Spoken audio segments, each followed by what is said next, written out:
ഇനി ഇവിടെ ചോറും കറിയും വെക്കുന്നത് എങ്ങനെയാണെന്ന് എനിക്ക് ഒന്ന് കാണണം. ഭദ്രകാളി, സ്വന്തം ഭർത്താവ് പട്ടിണി കിടന്ന് ചാവണമെന്ന് അവളുടെ ആശ. അല്ലടി, നിന്നെ കൊന്നിട്ട് ഞാനും ചാവുള്ളൂ. അടി ഭദ്രകാളി, ഇറങ്ങി വാടി. എന്താടി നോക്കുന്നത്? കരണം പോലീസും നീയും തമ്മിലുള്ള ഇടപാട് നാട്ടിൽ മുഴുവൻ പാട്ടായി നാളെ കിടക്കുമ്പോഴാണ് ഞാൻ വന്നത്. പോലീസ് മുങ്ങിയപ്പോ ഒരുത്തരും കിട്ടിയില്ല നിന്നെ കെട്ടാൻ. ഞാൻ കെട്ടി.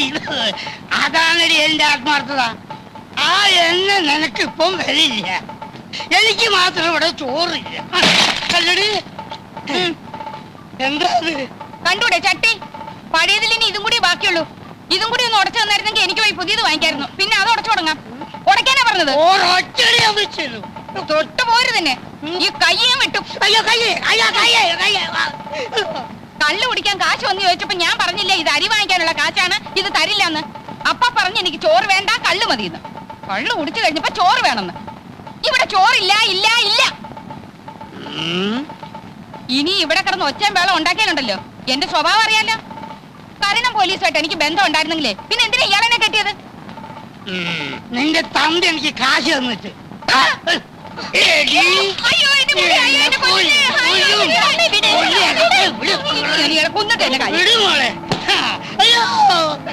അവളെ വിടടി, എന്നെ കൊല്ലട്ടെ.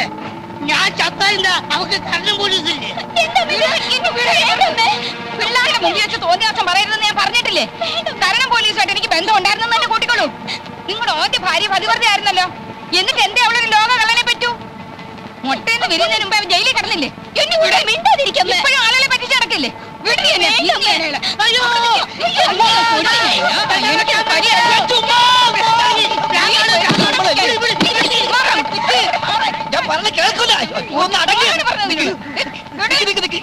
എത്ര കലം പൊട്ടിച്ചു പറ. എനിക്ക് ചോറ് തന്നില്ല. ചോറ് വേണ്ട, ആ അരിയുടെ കാശിന് കള്ളു മതി എന്ന് ചേട്ടൻ പറഞ്ഞാണ്. അതന്നെയല്ലേ സംഭവം. ഇന്നെങ്കിലും വല്ല പുതുമ ഉണ്ടാവുമെന്ന് ഞാൻ വിചാരിച്ചു. ഉണ്ടായില്ല. കലത്തിന്റെ കാശ് വേണം, അത്രയേ ഉള്ളൂ. ഞാൻ തന്നേക്കാം. അയ്യോ, പ്രശ്നം തീർന്നല്ലോ. ഈ രൂപ രാജഗോപാൽ എന്റെ പേർക്ക് മണി ഓർഡർ അയച്ചതാ നിങ്ങൾക്ക് തരാൻ. ആണോ? എങ്കിൽ എനിക്കിതായ്മുട്ടി. ഇവളിപ്പോ അവനെ തെറി പറഞ്ഞിട്ടുള്ളൂ. എങ്ങനെ പറയാതിരിക്കും? അവന്റെ ഈ പെമ്പിള്ളാരുടെ തള്ള രണ്ടാണെങ്കിലും തന്ത നിങ്ങൾ തന്നെയല്ലേ. പെങ്ങന്മാർക്ക് ചെലവിന് കൊടുക്കേണ്ടത് ആങ്ങളയുടെ കടമയാ, ഇല്ലേ അയ്മുട്ടി? അതെ അതെ അതെ. കൊല്ലിഞ്ഞ എന്താടി നോക്കിയിരിക്കുന്നു? കേൾപ്പടി കാഴ്ച കാണാൻ വന്ന് നിൽക്കുന്നു.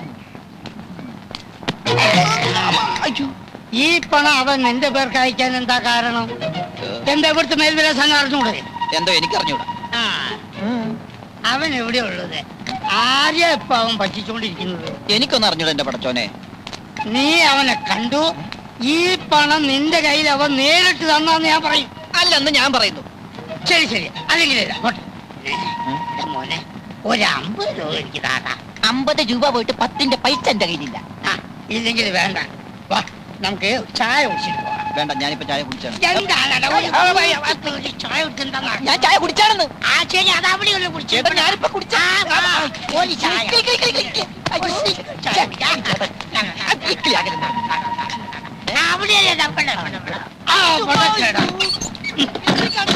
അതെ, വാതിലടിച്ച് കുറ്റിയിട്ടതാ. നിനക്കറിയാം അവൻ എവിടെയാ ഉള്ളത്. അവൻ കാശുണ്ടാക്കുന്നുണ്ടെന്നുള്ളതും എനിക്ക് മനസ്സിലായി. അവനെ കാണിച്ചു തരാതെ നിന്നെ ഇവിടുന്ന് പുറത്തു വിടുന്ന പ്രശ്നമുട്ടി പറ്റി അവനെ കേടാ. എനിക്ക് ആ അഡ്വാൻസ് കിട്ടിയ വളരെ നന്നായിരുന്നു. പറഞ്ഞിരുന്ന സമയം കഴിഞ്ഞിരിക്കുക. അതെ ഡോക്ടറെ, ഞാനേ വളരെ പ്രധാനപ്പെട്ട കാര്യം പറയാനാ വന്നത്. അഡ്വാൻസ് എന്തിനാ? ഞാൻ ഈ ആശുപത്രി എന്നെ എഴുതി അങ്ങോട്ട് തരുമല്ലോ. ആശുപത്രി കിട്ടിയിട്ട് എനിക്ക് എന്താ കാര്യം? അതെ, അതെന്താണെന്ന് വെച്ചാൽ ഞാൻ പറഞ്ഞുതരാന്നേ. ഡോക്ടർക്ക് ഇപ്പൊ ഈ നാട്ടിൽ എന്താ പേരെന്ന് അറിയുവോ? എന്റെ മോൾ ഒരു ദിവസം ലണ്ടനിൽ നിന്ന് ഫോൺ ചെയ്ത് ചോദിക്കുക, അച്ഛാ നമ്മുടെ ആശുപത്രി മിടുക്കനും സുന്ദരമായ ഡോക്ടർ എത്തിയെന്ന് കേട്ടത് ശരിയാണോ എന്ന്. ഞാൻ പറഞ്ഞു ശരിയാണെന്ന്. അവക്ക് ഭയങ്കര സന്തോഷമായിപ്പോയി. അതായത് ഡോക്ടറിന്റെ പേര് ലണ്ടൻ വരെ എത്തിയിരിക്കുന്നു. ആരോ ഇവിടുന്ന് ഊമക്കത്തെഴുതി അറിയിച്ചതാവും. ഇനിയും കുറച്ചു കാലം കൂടി ഞാനിവിടെ നിൽക്കേണ്ടി വന്നാൽ ലണ്ടൻ മാത്രമല്ല ലോകം മുഴുവൻ ഞാൻ അറിയപ്പെടും. അതാണ് എന്റെ അവസ്ഥ. അറിയപ്പെടണം. അതിൽ ഏറ്റവും കൂടുതൽ സന്തോഷിക്കുന്നത് ഞാനായിരിക്കും. എന്റെ മോള് ലണ്ടനിൽ എന്ത് ചെയ്യുന്നു എന്ന് ഡോക്ടർ ചോദിച്ചില്ല. മകളവിടെ എന്തൊക്കെ ചെയ്തു കൂട്ടുന്നു എന്ന് ഇവിടെ ഇരുന്നുകൊണ്ട് നിങ്ങൾക്ക് പറയാൻ പറ്റില്ലല്ലോ, അതുകൊണ്ട് ചോദിച്ചില്ലെന്നേ ഉള്ളൂ. അവളവിടെ FRCS പഠിക്കുകയാണ്. വളരെ സന്തോഷം. ഞാനൊരു ശുദ്ധ മനസ്കനാണേ. ഞാൻ അതിലും ശുദ്ധ മനസ്കനാ. അല്ല, അതെനിക്കറിയാം. അതുകൊണ്ട് തന്നെ നമ്മൾ തമ്മിൽ വളച്ചുകെട്ടി സംസാരത്തിന്റെ ആവശ്യമില്ല. ഡോക്ടറിന്റെ മരുമോനായി കാണാൻ ഞാൻ ആഗ്രഹിക്കുന്നു. എനിക്കാകെ ഒരു മകളേ ഉള്ളൂ. അവളെ സുരക്ഷിതമായ കയ്യിലേൽപ്പിച്ചാൽ. എന്റെ കൈ വളരെ സുരക്ഷിതമായ കൈയാണ്. പക്ഷേ ഒരു പക്ഷമില്ല ഡോക്ടർ, ഞാൻ തീരുമാനിച്ചു കഴിഞ്ഞു. എനിക്ക് അഡ്വാൻസ് പെട്ടെന്ന് കിട്ടിയിരുന്നെങ്കിൽ. ഇല്ല, ഇനി നമ്മൾ തമ്മിൽ അഡ്വാൻസും ഇല്ല, ശമ്പളവും ഇല്ല. എന്റെ മോളെയും അതോടൊപ്പം ഈ ആശുപത്രിയും കൂടി അങ്ങോട്ട് ഏൽപ്പിക്കുക. അതല്ല, ഒന്നും പറയണ്ട, ഒന്നും പറയണ്ട, ഒന്നും പറയാൻ ഞാൻ സമ്മതിക്കത്തില്ല. ഒന്നും പറയണ്ട. ഭഗവാനെ, ഒടുവിൽ അഡ്വാൻസും ഇല്ലാണ്ടായോ? ഡോക്ടർ, എന്താണോ? ഡോക്ടർ അച്ഛനും അമ്മയും വന്നിരിക്കുന്നു. ഡോക്ടറിന്റെ അച്ഛനും. നോക്കെത്താ ദൂരം വരെ ഒരു പാടം, പിന്നെ തെങ്ങുന്തോപ്പ്, റബ്ബർ, ചുക്ക്, കുരുമുളക്, ഏലം ഇതെല്ലാം വിറ്റിട്ടാണ് ഇവനെ പഠിപ്പിച്ചത്. കോഴിക്കോട് പഠിച്ചു കഴിഞ്ഞപ്പോ അവൻ പറഞ്ഞ് എറണാകുളത്ത് പഠിക്കണം, പിന്നെ പറഞ്ഞ് തൃശ്ശൂര് പഠിക്കണം, പിന്നെ കണ്ണൂര്, കോട്ടയം, കാഞ്ഞിരപ്പള്ളി, അങ്ങനെ കാസർഗോഡ് തൊട്ട് കന്യാകുമാരി വരെയുള്ള സ്ഥലത്ത് ഞങ്ങൾ അവനെ പഠിപ്പിച്ചു. ഇതും കഴിഞ്ഞപ്പോ പറയാണ് എന്തോ ഒരു പാല്, എന്ത് പാല്? മണിപ്പാല്, മണിപ്പാല്. ഞാൻ പറഞ്ഞോളാം, എനിക്കറിയാം, ഇടയ്ക്ക് കയറി പറയരുത്. എന്താണ്? മണിപ്പാലി പഠിക്കണം. ആ സമയത്താണ് നമ്മൾ ആ റബ്ബർ എസ്റ്റേറ്റ് വിറ്റത്. 27 ഏക്കറല്ല, അമരാവതിയിലുള്ള 30 ഏക്കർ. ആര് നോക്കണം എവിടേക്ക് കിടക്കണം? എന്ത് വിറ്റാലെന്താ, ഒന്നും പാഴായി പോയിട്ടില്ലല്ലോ. റബ്ബറും തെങ്ങും ഒക്കെ ഇനി ഇഷ്ടം പോലെ വാങ്ങിക്കാമല്ലോ. എല്ലാരും ഉണ്ടല്ലോ. മമ്മി എന്തൊക്കെയുണ്ട് വിശേഷം? ഡാഡി എവിടെ? ഡാഡി അങ്ങ് ഒത്തിരി ക്ഷീണിച്ചു പോയല്ലോ. ആളെ കണ്ടിട്ട് മനസ്സിലായില്ല. സുമേ, ലതേ, അയ്മുട്ടി. ഞങ്ങളെയൊന്നും ഓർക്കുന്നില്ല. ഒരു എഴുത്തുമില്ല, ഒരു ഫോൺ പോലും ചെയ്യാറുമില്ല. ഡോക്ടർക്ക് എവിടാ ഇതിനൊക്കെ സമയം? മമ്മി, ഡാഡി, ഇത് ആശുപത്രി ഓണർ കുമാരൻ തമ്പി. മാധവൻ തമ്പി. ഓ, മാധവൻ തമ്പി. ഞങ്ങൾ വേണ്ടതുപോലെ പരിചയപ്പെട്ടു. ഡോക്ടർ ഡ്യൂട്ടിയിലല്ലേ, ഇവരുടെ കാര്യം ഞാൻ നോക്കിക്കോളാം. അത് വേണ്ട, അവർക്ക് പോകാൻ തിരക്ക് കാണും. തിരക്കില്ല, ഞങ്ങൾക്ക് ഒരു തിരക്കുമില്ല. അപ്പോഴോ? അയ്മുട്ടി, ഇറങ്ങാൻ നേരത്തെ കാറ് കേടായി, പിന്നെ ഞങ്ങൾ ലോറിയിൽ അല്ല ബസ്സിലാവുന്നത്. ഡോക്ടറെ, എല്ലാം ഒരു നിമിത്തമായിട്ടാ എനിക്ക് തോന്നുന്നത്. അല്ലെങ്കിൽ തന്നെ ഡാഡിയും മമ്മി ഇന്ന് ഇവിടെ എത്തിച്ചേരുവോ? വന്നാട്ടെ, ഞാൻ അവരെ വീട്ടിലേക്ക് കൊണ്ടുപോകാം. അത് വേണ്ട. ഒന്നും പറയണ്ട, ഒന്നും പറയണ്ട. വന്നാട്ടെ. നമുക്ക് വൈകിട്ട് കാണാം. അങ്ങോട്ട് കേറ്, കേറ്, വേഗം കേറ്. ഞാൻ പറഞ്ഞു. ചേച്ചി, മക്കളെ കയറി. മോനെ, നീ വേഗം വരണേ. Okay, sir. എന്നെ പിടിച്ചൊരു മുറിക്കകത്തിട്ട് പൂട്ടി. കഞ്ഞിവെള്ളം പോലും തന്നില്ല. ഒടുക്കം അലക്ക് കമ്പനിയിൽ നിന്ന് വാടക കൂടെ തുണി ഒപ്പിച്ചു. എനിക്ക് വേറെ നിവൃത്തി ഉണ്ടായില്ല രാജഗോപാല. സാരമില്ല, ഇന്നുകൊണ്ടെല്ലാം തീരുമല്ലോ.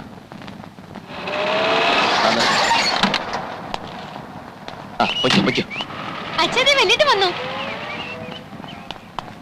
നിങ്ങൾക്കെങ്കിലും കുറച്ച് ബുദ്ധി ഉണ്ടായിരുന്നില്ലേ? പറഞ്ഞൂടായിരുന്നു? ഞാനിവിടെ നാട്ടുകാരെയും പോലീസിനെയും പേടിച്ച് കള്ളപ്പണി ചെയ്യാൻ അറിഞ്ഞിട്ടും അതിഥികളായിട്ട് വന്നിരിക്കുന്നു. മനുഷ്യനെ കൊലയ്ക്ക് കൊടുക്കാൻ ദ്രോഹികൾ. എല്ലാ കാര്യവും വലിയേട്ടൻ അറിയാവുന്നല്ലേ? മിണ്ടി പോകരുത് മോനെ. അവിടുന്ന് ഇറങ്ങുമ്പോൾ ഞാൻ പറഞ്ഞാണല്ലോ എന്നെ അന്വേഷിക്കരുതെന്ന്. ഞാൻ നിങ്ങളുടെ ആരുമല്ല, ഇറങ്ങിപ്പോണം. 1 മാസത്തിനകം ദാമുവേട്ടൻ ഓഫീസിൽ നടത്തിയ തിരിമറി പിടിക്കപ്പെടും. മാലതി ഇടത്തി പറഞ്ഞെന്താണെന്നറിയോ? ദാമുവേട്ടൻ ആരുടെയും മുമ്പിൽ ഇന്നുവരെ തല കുനിച്ചിട്ടില്ല. പിടിക്കപ്പെടുന്നതിന് മുമ്പ് രൂപ ഏർപ്പാടാക്കിയില്ലെങ്കിൽ കൂട്ടമരണമേ നിവർത്തിയുള്ളൂ. ദാമുവേട്ടനും മാലതിയേട്ടത്തെയും 3 മക്കളും. അന്ന് രണ്ടും കൽപ്പിച്ചിറങ്ങിയതാ ഞാൻ. അപ്പൊ ഞങ്ങളൊന്നും നിന്റെ ആരുമല്ലേ രാജാ? അതൊന്നും ഇപ്പൊ എന്റെ തലയിലില്ല. അമ്മ മരിച്ചതിൽ പിന്നെ മാലതിയേട്ടത്തെയായിരുന്നു എന്റെ അമ്മ. അച്ഛൻ അന്നും കള്ളം കുടിച്ച് നടക്കുകയായിരുന്നു. അതിന്റെ ഇടയിൽ നിങ്ങളെ കെട്ടുകയും ചെയ്തു. ഭാര്യയുടെ അനിയനെ പഠിപ്പിക്കേണ്ട കാര്യമൊന്നും ദാമോട്ടൻ ഇല്ല. ഒടുവിൽ ഞാൻ കേസിൽപ്പെട്ട് ജയിലിലായപ്പം എന്നെ രക്ഷിക്കാൻ വേണ്ടിയാ ദാമോട്ടൻ പണം തിരിമറി നടത്തിയത്. ദാമു നിന്റെ ചേച്ചിയെ കെട്ടുന്നതിന് മുൻപ് നിന്നെ ആരാ പൂച്ചിയത്? ആ കണക്കൊന്നും ഇപ്പൊ പറയണ്ട. ഞാൻ ലോക്കപ്പിലായിരുന്നപ്പം എന്റെ മകൻ കാരണം എന്റെ മാനം പോയി എന്ന് പറഞ്ഞുകൊണ്ട് കുടിക്കുന്ന കള്ളിന്റെ അളവ് കൂട്ടിയതല്ലാതെ അച്ഛൻ എനിക്ക് വേണ്ടി എന്ത് ചെയ്തു? എന്നെ വന്നൊന്ന് കാണാൻ പോലും കൂട്ടാക്കിയോ? ദണ്ണ ഉണ്ടച്ചാ, അതൊക്കെ ഓർക്കുമ്പോ എനിക്ക് നല്ല ദണ്ണ ഉണ്ട്. ആ പോട്ടെ, നമുക്ക് കഴിഞ്ഞൊക്കെ കഴിഞ്ഞു രാജാ. ഇപ്പോഴത്തെ കാര്യം സംസാരിക്കാം. എനിക്കൊന്നും സംസാരിക്കണ്ട. എല്ലാവരും എത്രയും വേഗം ഇവിടുന്ന് കാലിയാക്കണം, അത്രേ വേണ്ടു. അലക്ക് കമ്പനി തുണി എടുത്തോണ്ട് വന്നിരിക്കുക. എന്തൊക്കെ ആയാലും ഞാൻ നിന്റെ അച്ഛനല്ലാന്ന് നിനക്ക് പറയാൻ പറ്റുമോ? നിന്റെ എല്ലാ കാര്യങ്ങളും ഉത്തരവാദിത്തോടു കൂടി ചെയ്യാൻ എനിക്കല്ല മറ്റാർക്കട മോശം. എന്റെ എന്ത് കാര്യം? അങ്ങനെ ചോദിക്ക്. ഞങ്ങളെല്ലാം സംസാരിച്ചു. നിന്റെ തമ്പി സാറിന്റെ മോളുടെയും കല്യാണം ഞങ്ങൾ അങ്ങോട്ട് ഉറപ്പിച്ചു. നിങ്ങൾക്കൊന്നും നാണവും മാനവും അല്പം പോലും ഇല്ലേ? ലണ്ടനിൽ നിന്ന് FRCS പാസ്സായ ഒരു പെൺകുട്ടിയെ വ്യാജ ഡോക്ടറായ ഞാൻ കല്യാണം കഴിക്കാനോ? എന്താ നിങ്ങളുടെയൊക്കെ ധാരണ? അഡ്വാൻസ് എന്ന് പറഞ്ഞൊരു തുക കയ്യിൽ കിട്ടിയാൽ ആ നിമിഷം ഞാൻ ഇവിടെ സ്ഥലം വിടും, അറിയൂ? ഞാൻ എന്തൊക്കെയോ കണക്ക് കൂട്ടി. അങ്ങേര് തരുന്ന സ്ത്രീധന തുക കൊണ്ട് എന്റെ കൊച്ചുങ്ങൾക്കും ഒരു മേൽഗതി ഉണ്ടാവുമല്ലോ എന്ന് ആശിച്ചു. ഇതിനൊന്നും കൂട്ടു നിൽക്കാൻ എന്നെ കിട്ടില്ല. ശരിയാ രാജ, ലതേ സുമേ നിന്റെ ആരും അല്ലല്ലോ. അവരെ പ്രസവിച്ച ഞാനായി പോയില്ലേ? അതൊന്നും പറയണ്ട, അങ്ങനെയൊന്നും ഞാൻ ചിന്തിച്ചിട്ടേ ഇല്ല. നീ ചിന്തിച്ചു. ചിന്തിച്ചെങ്കിൽ ചിന്തിച്ച് ഇപ്പൊ എന്താ വേണ്ടത്? ഏതായാലും നീ ഈ കള്ളവേഷം കെട്ടി, എങ്കിൽ പിന്നെ അത് മുഴുവനായിട്ട് അങ്ങോട്ട് ആടിക്കൂടെ നിനക്ക്? ഈ സ്ത്രീധനത്തുക കിട്ടിയ മാലതിയുടെ പ്രശ്നവും നിന്റെ ഈ അനിയത്തിമാരുടെ പ്രശ്നം എല്ലാം അങ്ങോട്ട് പരിഹരിച്ചൂടെ രാജ? സ്ത്രീധന തുക വാങ്ങിച്ച് ആരാ കെട്ടുന്നത്? അച്ഛനാണോ? അവർക്ക് എന്നല്ലല്ലോ ആവശ്യം, ഇഷ്ടം പോലെ പണമുള്ള പാർട്ടീസ് അല്ലേ. എടോ കെട്ടുന്നില്ലെങ്കിൽ കെട്ടണ്ട. കെട്ടാന്ന് പറഞ്ഞാൽ കാശ് ഇങ്ങോട്ട് കൈക്കിലാക്കിയ അതിപ്പോ നീ ചെയ്യുന്നതിനേക്കാൾ വലിയ രക്ഷമല്ലല്ലോ. സത്യമായിട്ട് അച്ഛൻ എന്റെ അച്ഛൻ തന്നെ. അങ്ങനെ വല്ല മോഹവും മനസ്സിലുണ്ടെങ്കിൽ അതിപ്പോഴേ നുള്ളി കളഞ്ഞേക്ക്. ഏതായാലും ഞങ്ങൾ നാളെ നാട്ടിലേക്ക് പോവാ. അവിടെ ചെന്നിട്ട് പെമ്പിള്ളേരുടെ കല്യാണ കാര്യം നിശ്ചയിക്കും. നീ കല്യാണത്തിന് സമ്മതിച്ചേ പറ്റൂ. മടുത്തു വല്യേട്ടാ. ഭാര്യ നമ്മുടെ അച്ഛനും അമ്മയും ഒക്കെ തന്നെ. പക്ഷേ ഏത് രീതിയിലും പണം കിട്ടണമെന്നുള്ള ചിന്തയെ അവർക്കുള്ളൂ. എന്തായാലും വല്യേട്ടൻ ഞങ്ങൾക്ക് വേണ്ടി ഒരു തെറ്റും ചെയ്യണ്ട. എന്തും അനുഭവിക്കാൻ ഞങ്ങൾ തയ്യാറാണ്. വേണ്ട, എല്ലാവരും എന്റെ നെഞ്ചിൽ ചവിട്ടി രക്ഷപ്പെട്ടുള്ളൂ. ഇനി FRCSകാരുടെ ഭർത്താവുക. ഭഗവാനെ, ഇതെവിടെ ചെന്ന് അവസാനിക്കും?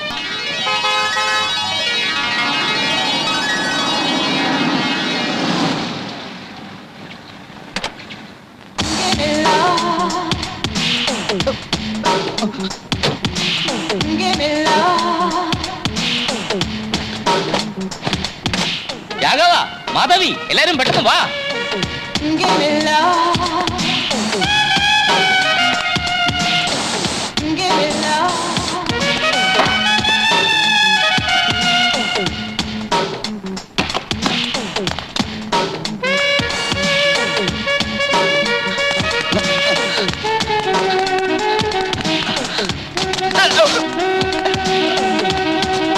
ഹായ് നന്ദിനി.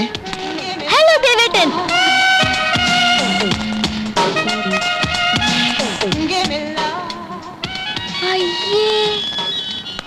ഇതെന്താ ഇങ്ങനൊരു വേഷം? അത് ഒരു രസം. ആശുപത്രിയിലെ ഭയങ്കരമായ തിരക്കുകളൊക്കെ കഴിഞ്ഞ് വീട്ടിലെത്തിയാൽ ഞാൻ എപ്പോഴും പാൻസിന്റെ മേലെ ഇങ്ങനെ ഒരു കൈലി എടുത്ത് കൊടുക്കും. അതെന്തിനാ? മാറ്റാം. അമ്മ അവൻ എന്നോടൊരു വാക്ക് പറഞ്ഞില്ലല്ലോ. ഞാനും എയർപോർട്ടിൽ വരുമായിരുന്നില്ലേ? പറയാൻ വേണ്ടി ഞാൻ തന്നെ മുറി വന്നായിരുന്നു. അപ്പൊ നീ കുളിക്കുകയായിരുന്നു. കുളിക്കുന്നതിന് മുമ്പ് പറയായിരുന്നില്ലേ? അല്ല, അപ്പൊ ഞാൻ കുളിക്കുകയായിരുന്നു. അല്ല, എന്റെ കുളി കഴിഞ്ഞപ്പോഴല്ലേ അമ്മാവൻ കുളിച്ചത്? അല്ല, നിന്റെ കുളിക്ക് ശേഷം കുളിച്ചത് നിന്റെ അമ്മായിയായിരുന്നു. അല്ലല്ലല്ല, ഞങ്ങളുടെ കുളിക്ക് മുൻപായിട്ടല്ല അമ്മാവൻ കുളിച്ചത്. എന്റെ കുളിയും അമ്മാവന്റെ കുളിയും നടക്കുന്നതിന് മുൻപായിട്ട് ഈ വീട്ടിൽ വേറെ ആരെങ്കിലും കുളിച്ചോ എന്നുള്ളതാണ്. എന്തോന്നാ ദേവേട്ട ഇത്? കുളി കോമ്പറ്റീഷനോ? ഈ ദേവേട്ടന് ഒരു മാറ്റമില്ലല്ലേ? പഴയതുപോലെ തന്നെ. ആ, നിങ്ങളുടെ കുളി ഡിസ്കഷൻ നടക്കട്ടെ. അതിനിടയ്ക്ക് എനിക്ക് ഏതായാലും ഒന്ന് കുളിക്കണം. അല്ല മഹാദേവ, പിന്നെ ഈ കാറും ഷെഡിലിട്ടേരെ.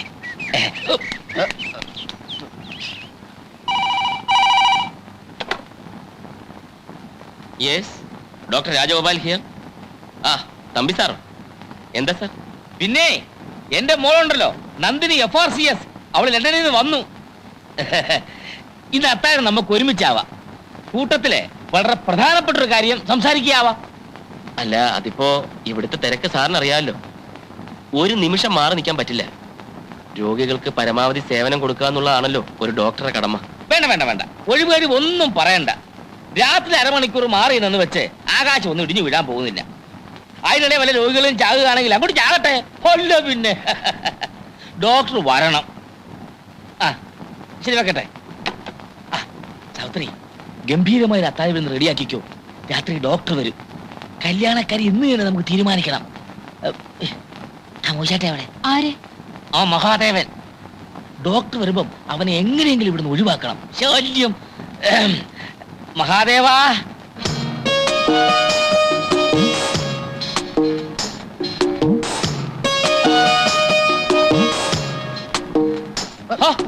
നീ ഇവിടെ വന്ന് നിൽക്കുകയാണ്.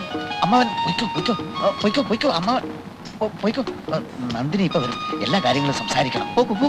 പിന്നെ കുളി കഴിഞ്ഞ് ഗാർഡനിൽ വരാമെന്ന് ഏറ്റിട്ടുണ്ട്. ആണോ? അതെ. അപ്പൊ ഞാൻ വന്ന് എത്ര നന്നായി. എന്താ അമ്മാവ? ഇപ്പൊ നീ സംസാരിച്ചാൽ ആകെ കുളവാകും മഹാദേവ. ഇന്നലെ നിന്നെ പുകഴ്ത്തി ഞാൻ ഒരുപാട് സംസാരിച്ചു നോക്കി, ഫലം ഉണ്ടായില്ല. ഒരു കാര്യം ചെയ്യും, നീ ഇപ്പൊ തന്നെ സ്ഥലം വിട്ടു. എന്തിന്? പട്ടണത്തിൽ പോയി ഒരു സിനിമ കണ്ടേച്ചു വാ. ഒരു പുതിയ ഹിന്ദി സിനിമ കളിക്കുന്നുണ്ടല്ലോ, ദീവാലി ചാവാലി ദിൽബലിഹും. ദുൽഹനിയ ലേ ജായെങ്ക അതാണ്. അത് തന്നെ. അതിന്റെ കഥ അറിയാവോ നിനക്ക്? അറിയില്ല. ആ, ഇതാ അതിന്റെ കുഴപ്പം. അതിന്റെ കഥ ഞാൻ പത്രത്തിൽ വായിച്ചതാ. ഓഹോ. നന്ദിനെ പോലെ ലണ്ടനിൽ പഠിച്ച നായിക, അവളെ വശത്താക്കാൻ 18 അടവും പ്രയോഗിക്കുന്ന നായകൻ. അതിൽ 18 പഠിക്കണമെന്നൊന്നുമില്ല, ഒരു 4-5 അടവെങ്കിലും പഠിക്കാതെ ഇനി നീ അതിനോട് സംസാരിക്കണ്ട. അത് അപകടമാ. അച്ഛനിൽ സിനിമ കണ്ടേച്ചുവാ. അത് എങ്കിൽ ഞാൻ നന്ദിനിയെ കൂടി വിളിക്കാം. ഞങ്ങൾ ഒരുമിച്ചൊരു സിനിമ കണ്ടിട്ട് ഒരുപാട് നാളായി അമ്മാവ. എന്താ മഹാദേവ നീ ഇങ്ങനെ വിവരക്കേട് സംസാരിക്കുന്നത്? അവൾ ആ സിനിമ കണ്ടാൽ നീ പ്രയോഗിക്കുന്ന അടവെല്ലാം സിനിമയെന്ന് കണ്ടുപഠിച്ചാണെന്ന് അവക്ക് മനസ്സിലാവില്ലേ? ഓ, കറക്റ്റ് കറക്റ്റ്. വിട്ടോ, സ്ഥലം വിട്ടോ. രൂപ എന്റെ കയ്യിലുണ്ട്. പിന്നെ ഇത് ഞാൻ തന്നതാണെന്ന് പറഞ്ഞിട്ട് അമ്മാവരിന്ന് നന്ദിനിക്ക് കൊടുക്കണം. ഇത് നന്ദിനിക്ക് ഞാൻ കൊടുക്കണം. കൊടുക്കണം. കൊടുക്കാം. ഓ,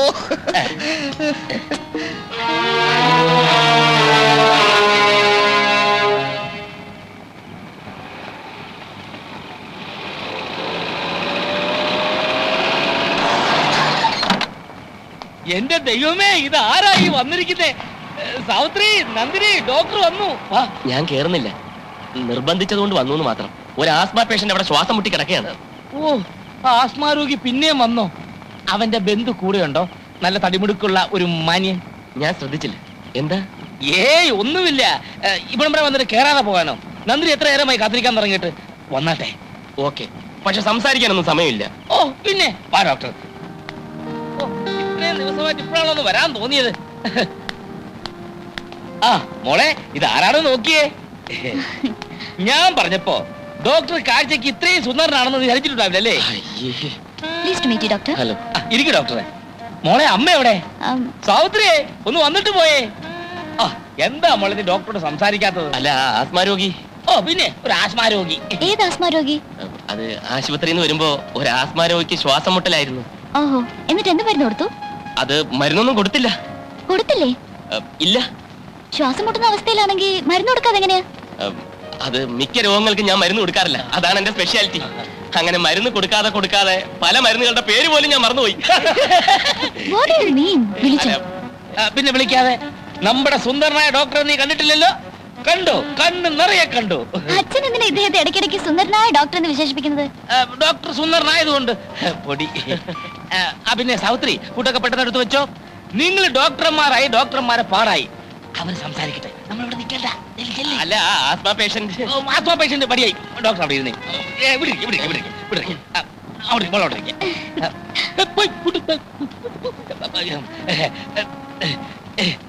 സംസാരിച്ചു.